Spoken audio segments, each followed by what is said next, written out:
Assalamualaikum warahmatullahi wabarakatuh. Jumpa lagi dengan podcast Fahum UIN Sunan Ampel Surabaya. Kali ini eh, bertemu dengan Itsna Syahadatuddin Nuria sebagai host dan narasumber kita Dr. Siti Rumila. Sepertinya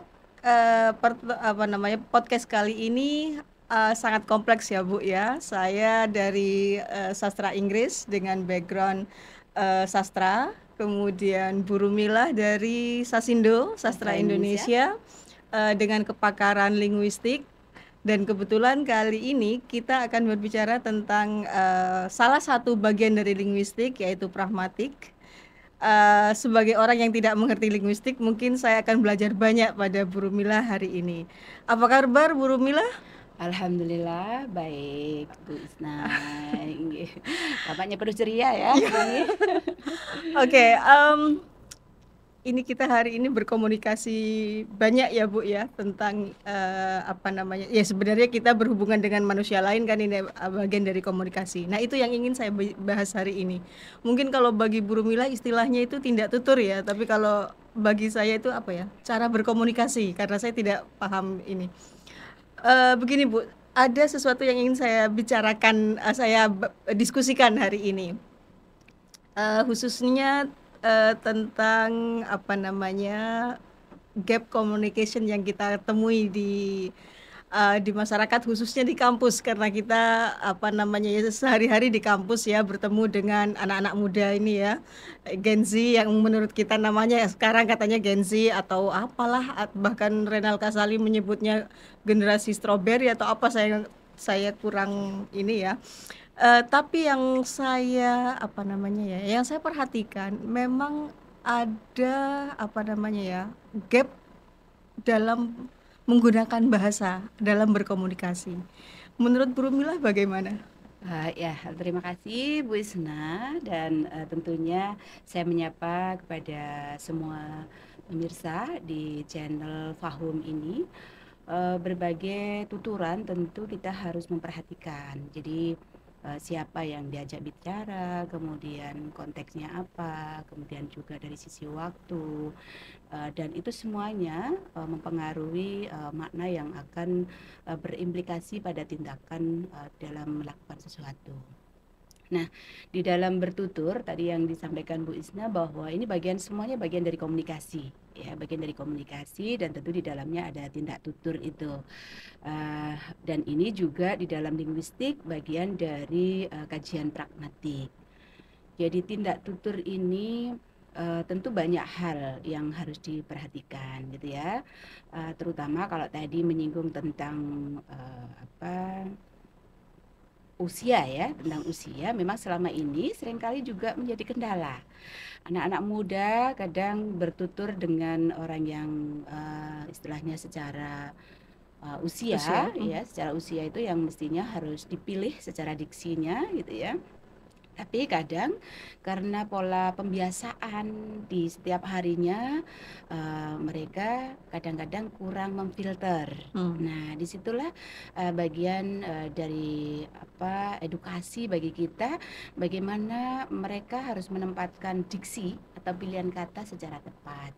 Nah, di dalam belajar bahasa tentu ranah pemilihan diksi ini menjadi urgen karena akan berimplikasi kepada makna yang akan ditimbulkan. Orang bisa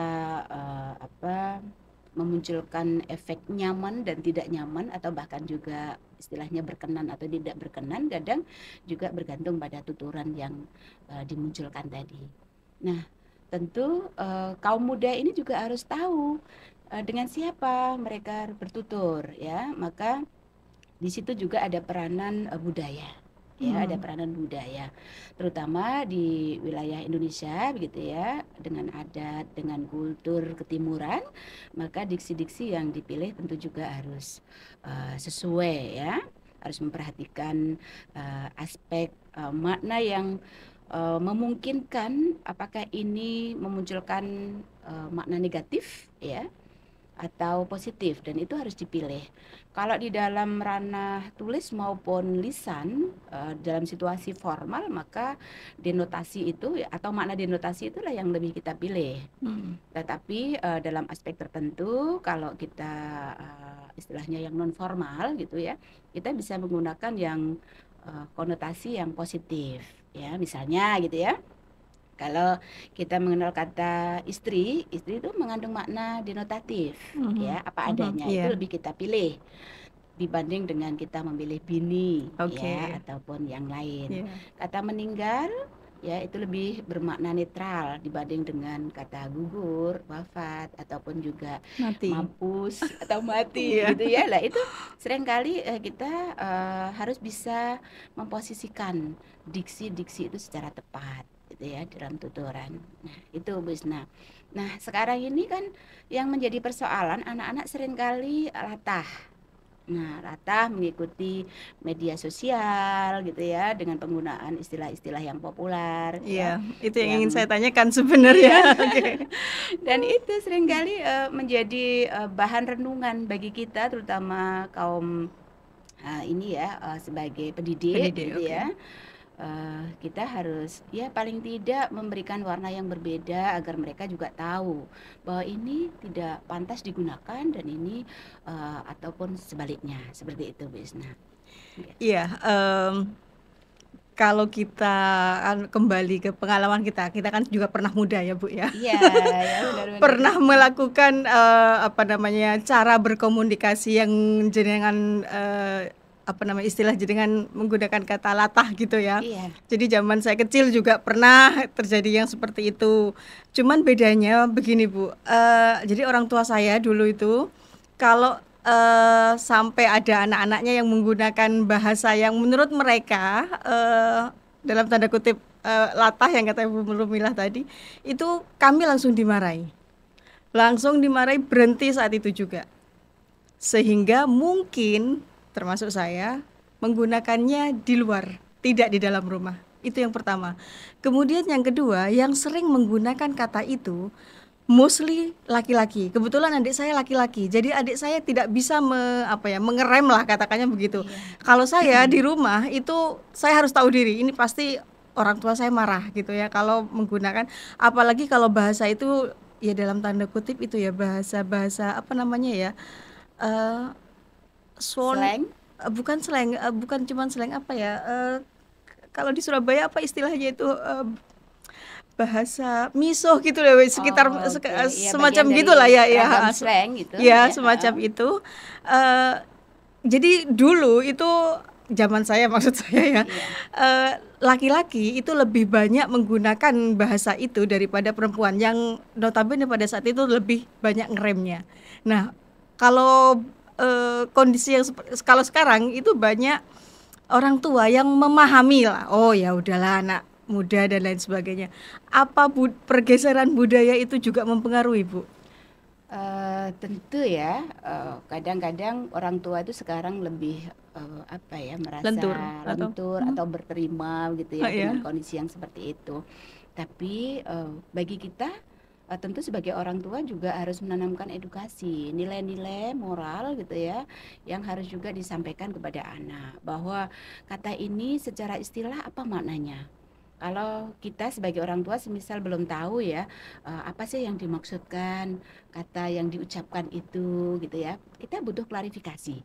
Semisal ya Bu ya, biasanya kan anak-anak waktu main game itu ya Iya. sering muncul Iya, kata betul, itu betul. ya yang Betul. seru gitu ya, Apalagi sehingga kalau pas kalah. nah betul, itu suka apa, ungkapan-ungkapan itu sering kali keluar gitu ya. Betul. Maka hal yang perlu juga disampaikan kepada orang tua, kita harus mencoba untuk mencari tahu apa sih yang diungkapkan itu, kemudian memastikan dia tahu enggak maknanya gitu ya. Kalau dia tidak tahu maknanya, kemudian hanya sekedar ikut-ikutan, nah maka kita harus memberitahu ya. Jadi dan itu sering fenomena terjadi, kadang mereka itu hanya latah tadi yang saya sampaikan, hanya ikut-ikutan Mhm, gitu ya, kadang menyebut nama binatang mhm. yang sudah Iya, diplesetkan gitu betul, ya. Nah, itu kan betul. sebetulnya bagi apa istilahnya kajian bahasa itu kan juga masuk tadi Bu, ragam bisa ragam slang ya ataupun juga bentuk jargon gitu ya. Dan itu mestinya mereka harus tahu. Kalau tidak tahu dari sisi variasi bahasa yang berkembang dan tidak bisa memanfaatkan secara tepat, disitulah yang akhirnya ada pergeseran-pergeseran budaya di situ. Karena hal yang biasa kan dianggap wajar nanti, Mhm, dan itu berdampak pada ya tadi apa karakter mhm, karakter mhm, anak mhm. bangsa kita gitu ya. Oke, oke, Iya, karena itu dampaknya banyak ya. Jadi bahasa itu juga mencerminkan budaya, akhirnya kan oke. begitu. Jadi kalau bahasanya yang kacau, ya, Heeh, amburadul, pilihan oke, maknanya tidak diperhatikan, maka iya, disitulah yang akhirnya membentuk karakter generasi selanjutnya. oke. Terus bagaimana ini, saya selain jadi pendidik kan juga ibu ya di Iya, rumah. Nah, betul, betul. saya kadang sering mendengar, apa namanya, anak saya pas lagi nelpon temannya atau temannya nelpon dia, ada kata-kata yang menurut ya yang tadi Bu Rumilah, Iya, ini, betul. eee, pernah saya ini, apa namanya, bukan pernah ya, sering kali saya tegur, kok ngomong gitu? Sering lah, kadang ya anak saya ini, ono anu, ono bundaku aja ngono," gitu kan Iya, ya. iya, betul. Atau temennya yang tanya duluan, "Cedekmu ono bundamu gak?" Gitu kan, gitu dulu. Tetapi pada suatu titik anak saya tuh bilang begini, "Bunda itu jangan melihat dunia itu kotak-kotak, selalu formal. Dunia itu tidak rata, Bunda. Ya kadang-kadang kita bisalah pakai gitu, jangan selalu ditegur." Saya harus bagaimana, Bu? Oke. Ya kadang-kadang hal yang bagi anak gitu ya sudah biasa atau Mhm, dalam tanda petik melihat fenomenanya menjadi hal biasa, mhm, seringkali itu memunculkan apa rasa berontak yang seperti iya, itu, Bu ya. mhm, Tapi kita sebagai orang tua kembali lagi jangan sampai kita itu lentur, mhm, kemudian lentur dalam arti sangat lentur. sangat lentur gitu ya.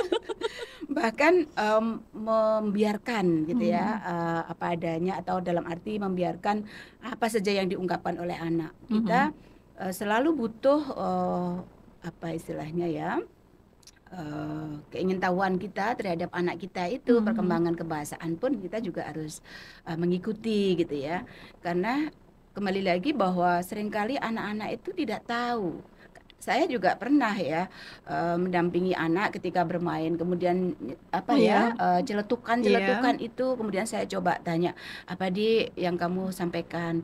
Kadang-kadang juga ekspresinya hanya, memberitahu bahwa ya ikut gitu saja, yang biasa dilakukan saat game atau apa mhm, gitu. Lah ini kah, apa, inilah kan perlu juga ya, anak-anak itu tetap harus ada, benteng gitu ya ya, oke, terutama ada orang tua kontrol tadi, gitu ada ya, oke. kontrol.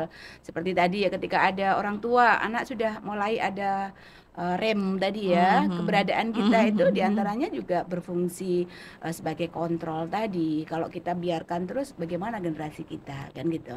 Berarti harus ada kerjasama ya, Bu, ya? Oh, sangat sangat, Di iya. rumah dan di sekolah? Nah, ini yang penting, yang Heeh, perlu juga diketahui bahwa kepada seluruh orang tua bahwa pendidikan yang saat di sekolah tentu juga harus berkolaborasi, mhm, mhm, oke. terutama juga di rumah karena jam di rumah itu kan lebih banyak ya, Iya, lebih oke, banyak. oke. Jadi intensitasnya juga lebih ini ya tinggi pertemuan dengan orang Iya, tua dan betul. tentu disitulah harus ada saling kerjasama antara orang tua dengan sekolah ataupun juga dengan institusi di mana anak kita menempuh pendidikan itu. Tapi anak sekarang ini kan tidak seperti zaman kita ya, Bu, ya, dari sekolah ke rumah. Ya zaman kita juga ada sih, maksudnya kita mengenal yang namanya lingkungan gitu ya. Cuman lingkungan anak kita sekarang itu kan lebih luas. Bahkan ngerjakan tugas aja harus di kafe. Iya, benar. Artinya ada apa namanya ya, ada Ada perubahan. bukan bukan masukan ya, apa ya, pengaruh gitu ya, ada Iya, pengaruh dari betul. lingkungan yang sangat luas itu. Yang menurut saya lingkungan yang sangat luas pun itu kan berasal dari keluarga. terus kenapa di luar itu kok jadinya begitu, Bu? Iya, memang tidak bisa dipungkiri bahwa lingkungan sangat berpengaruh ya, terutama era sekarang ini kan gadget, gawe itu Mhm. kan yang luar biasa Mhm masif ya. mhm mhm. Siapapun sekarang tidak ada yang nggak pegang HP. Iya, betul. Anak-anak anak-anak SMP sudah kita pegangi HP, bahkan Oh, kemarin SD sudah. nah bahkan kemarin karena banyak pembelajaran daring, Oh iya, betul nah itu betul. yang akhirnya tadi ya ketergantungan atau Iya. bahkan tadi bagian dari efek ya, Mhm. terkait dengan pembelajaran seperti itu dan kita harus mengontrol pelan-pelan ya. Mhm. Jadi kapan gawe itu digunakan, kapan harus tunda ataupun harus dihentikan begitu. Mhm. Kita harus juga ikut mengontrol itu karena Mhm. kalau tidak ada pendampingan terutama bagi Mhm. anak-anak yang usia dini gitu Iya. ya, karena kadang-kadang orang tua karena sibuk terus Iya. biar anaknya anteng gitu kan. Jadi dibiarkan saja pakai gawe gitu ya. Mhm. Dengan tujuan tadi anaknya tidak banyak gerak atau apa gitu ya. Tapi disitulah justru yang harus kita kontrol juga apa yang ditonton. Ah, oke. Nah, apa yang ditonton karena tontonan itu juga akan menjadi tuntunan bagi Ah, dia nantinya kan begitu oke ya. oke. Lebih-lebih terkait dengan pembelajaran bahasa. Anak-anak yang belum waktunya ya, anak-anak yang belum waktunya menonton gawe dengan tingkat kerumitan tontonan yang atau kebahasaan yang didengar itu juga bisa berdampak ya. Jadi ini juga perlu kesadaran orang tua dalam mengontrol penggunaan gawe itu gitu ya. Karena apa? Karena kalau sudah terlanjur justru nanti pengobatannya lebih mahal. Ah, oke Nah, itu oke. nggih. Begini, Bu, ini pengalaman pribadi ya. Jadi saya punya ponakan yang belum 3 tahun. Jadi bulan depan baru 3 tahun. Nah, Oleh ibunya itu di-set YouTube-nya itu YouTube Kids. hmm, Yang saya dapatkan bahasa yang dia gunakan itu terlalu tinggi, Bu. Contoh, oke. kalau misalnya ponakan saya ini main perosotan atau apa, ketika dia merasa tidak nyaman, dia ngomongnya begini ke ibunya, "Ma, permainan ini tidak aman. Menurut saya itu sangat struktural gitu ya, grammar bahasa, tata bahasanya itu Iya. ini." Atau misalnya, "Oh ya ampun," sampai dengan apa namanya ya, dengan tangannya juga gitu. Ini apakah contoh baik atau bagaimana, Bu? Iya, bahasa bagian dari habit ya, apa yang dilihat, apa yang didengar, terutama dalam lingkungan pembentuknya.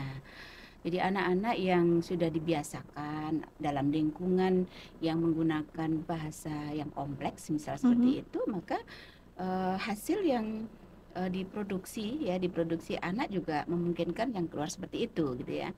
Nah, yang terpenting sebetulnya apakah tuturan-tuturan yang dihasilkan itu bermakna positif atau tidak? Oh, oke Nah, oke. itu titik tekannya ya. Ah, oke. Karena khawatirnya ketika dia menyerap dari lingkungan ataupun dari gawe atau Mhm macam-macam yang mhm. sumber yang dia Mhm dapat, kemudian dia tidak bisa menyaring, mhm.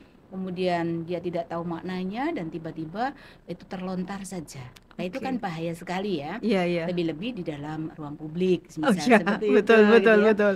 Jangankan yang anak di usia 3 tadi tahun ya, itu ya? 3 tahun Heeh. tadi gitu ya.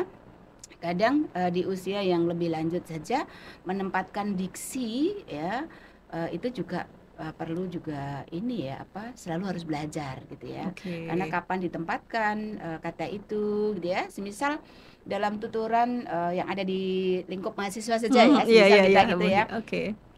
Ada mahasiswa itu yang menggunakan kata ganti. Nah, kata ganti itu kan Contohnya kata ganti kata bagaimana? ganti orang, Mhm. semisal ada panjenengan. Mmm, Kalau oh dalam oke, konteks Jawa iya ya, dalam iya, konteks betul, Jawa oke. ada panjenengan, ada sampean, Oke. ada kowe Mhm gitu ya. mhm. Atau apa kalau dalam Surabayaan kon, Iya, iya. iya, awakmu, Mhm, oh kadang-kadang iya, menyebut itu kan mhm, bagian dari bentuk kata ganti gitu ya. mhm. Nah, di situ juga mahasiswa harus cermat Mm-mm. kapan menggunakan diksi itu atau bentuk kata ganti itu. Semisal ketika kita berbicara dengan orang yang lebih tua, yang lebih Oke. dihormati dan Iya. seterusnya, maka kita harus menempatkan kata yang tepat. Mhm. Kalau dalam bahasa daerah memang ada gradasi ya, Iya, iya, ada iya, ada betul. apa Iya, tingkatan tingkatan. berbahasa. Kalau dalam bahasa Indonesia lebih pada nilai rasa. Mhm. Jadi nilai rasa ini ke arah makna negatif atau positif gitu ya. Mhm. Maka tadi yang saya singgung di awal bahwa Mhm. kita lebih menempatkan makna denotasi itu yang lebih Mhm. aman. Ya, Oke, semisal oke. kalau tidak menggunakan aspek bahasa daerah, semisal kata panjenengan, Mhm. semisal bisa menggunakan kata bapak, Oke, ibu, itu iya, yang iya. cukup netral dan Netral bisa ya, oke. berterima Iya, gitu loh, iya, betul. dibanding dengan ketika menyapa dengan orang yang dituakan atau Mhm. yang sudah senior, kita menggunakan kata Anda, Oke, oke. kita menggunakan kata saudara, Mhm. gitu lah itu harus tepat di dalam penggunaannya gitu ya. Kembali lagi konteks ya itu perlu diperhatikan di dalam bertutur. Iya, kadang-kadang begini Bu, mahasiswa tuh merasa kita itu memberikan contoh. Jadi misalnya saya ke mahasiswa bilang saudara atau Anda, nah mereka pikir itu adalah contoh yang mereka gunakan ke saya. Jadi mereka pun ke saya menggunakan Anda atau saudara. Oh, Saya ini bingung juga bagaimana cara menegurnya. Karena usia mahasiswa ini kan sudah lanjut usia lah, ya umur sudah 20-an dewasa lah gitu gitulah ya. ya gitu. Iya. Jadi ini apa salah dari semester 1 saya begitu. Eh kalau Bu Rumilah memberikan saran ke saya bagaimana nih? Memang agak kompleks ya ketika Iya, mengingatkan yang seperti ini iya. gitu ya. Tapi mestinya memang di usia-usia itu sudah bisa Bedakan membedakan, ya. membedakan kapan digunakan kata tadi ya panjenengan, semisal Mm-mm. dalam tutur Jawa gitu Mm-mm. ya atau kultur Jawa itu kan memang paling tinggi, paling Mm-mm. inggil ya. Mm-mm. Kemudian kalau dalam bahasa Indonesia ya kembali lagi kalau saya di dalam kelas lebih Mm-mm. menekankan pada kata denotasi. Jadi kata yang bermakna denotasi, yang apa adanya, yang netral ya. Mm-mm. Karena panjenengan walaupun inggil ya Mm-mm. atau tinggi Mm-mm. maknanya, tapi tidak semua lawan tutur kita itu punya Ah, kultur yang sama. Misal oke, seperti iya, itu, iya, sehingga iya. kan belum tentu juga bisa menerima gitu ya, seperti itu ya. Sehingga yang paling kita sarankan menggunakan makna denotasi tadi bisa bapak, bisa ibu Iya, gitu. iya, iya. Nah, pertanyaan Bu Isna tadi, bagaimana kita cara menegurnya Iya, gitu ya? iya. Memang ini tidak mudah, tapi perlu disampaikan. Mhm. Bisa dengan secara person ya, Mhm. bahwa apa yang Anda gunakan barangkali untuk ke yang lain gitu ya, perlu dengan kata yang tadi yang bermakna Oh, oke, denotasi. Mungkin oke. itu bagian juga dari edukasi ya, Iya. karena bisa jadi yang selama ini dia berpikir tidak ada masalah Iya, gitu ya. betul, Nah, betul. jadi itu tidak apa-apa Ibu. Jadi perlu juga disampaikan bahwa di dalam lingkup formal kita perlu menggunakan makna yang netral saja, yang Bahkan denotasi. penggunaan saya dan aku pun itu kan agak Iya, ini ya. Saya betul. masih ingat Iya. dulu waktu SMP, anak saya pernah menggunakan kata aku pada gurunya. Yang saya tegur, "Hey, Mm. you should say saya." Saya bilang begitu. Kenapa Bunda kan Iya. sama?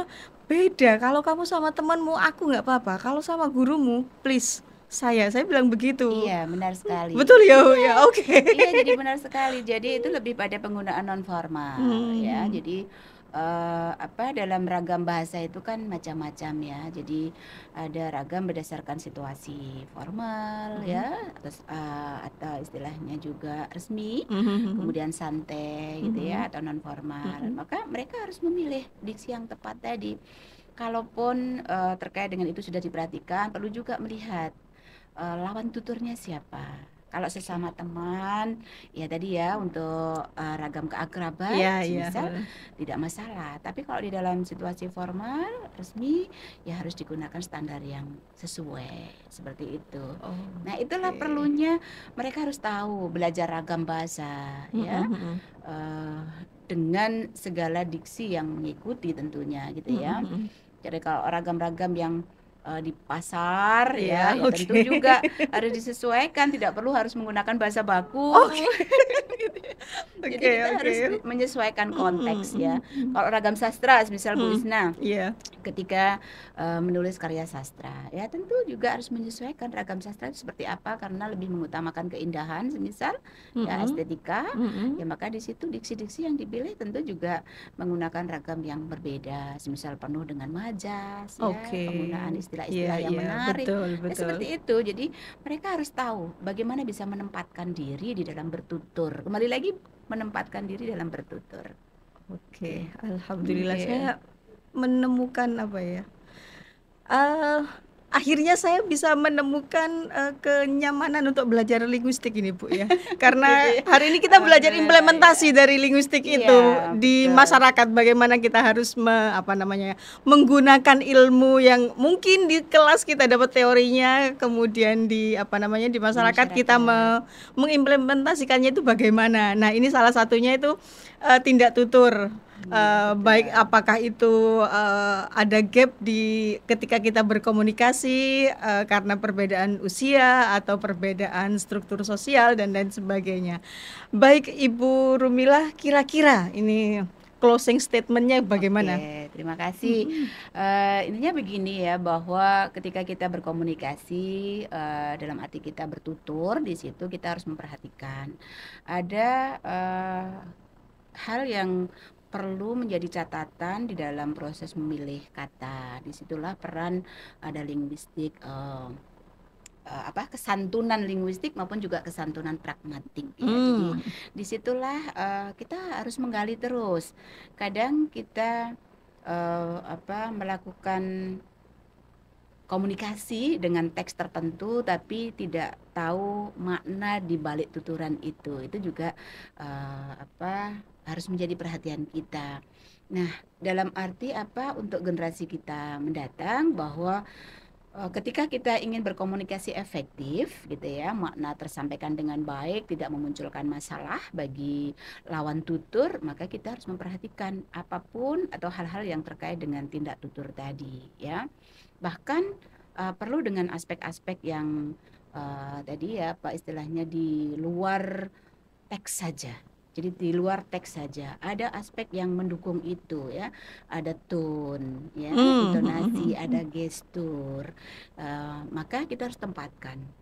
Bahkan kadang dalam aspek tertentu juga komunikasi model imperatif, perintah itu seringkali juga dalam bentuk yang lain ya, bentuk tanya malah justru seperti itu juga dikaji di dalam pragmatik. Mungkin ada bahasan yang lebih dalam lagi di dalam kajian Oke, pragmatik gitu ya. Mungkin siap itu. nanti kita bikin bikin jadwal lagi. Iya, jadi lebih mendalam di aspek pragmatik ini masih menyinggung bagaimana komunikasi yang efektif, yang bisa diterima oleh lawan tutur dan tidak memunculkan masalah di dalam komunikasi tadi. Itu kan intinya di dalam berkomunikasi ya. Iya, betul. Iya, jadi Oke. pesan tersampaikan dengan baik. Itu Bu Isna, Oke, nggih. terima kasih Bu Rumila, terima Sami, kasih untuk sharing ilmunya yang sangat mendalam sami-sami. meskipun sambil tertawa-tertawa ini. Iya, Oke, iya betul. baik, pemirsa atau penonton ini istilahnya pemirsa saja ya. Oke, baik Iya. pemirsa, eee, kanal ya, kanal saya takut salah Paham. bahasa Indonesia saya. Kanal podcast, Fahum, UIN Sunan Ampel Surabaya. Sampai ketemu di kesempatan yang lain. Assalamualaikum warahmatullahi wabarakatuh.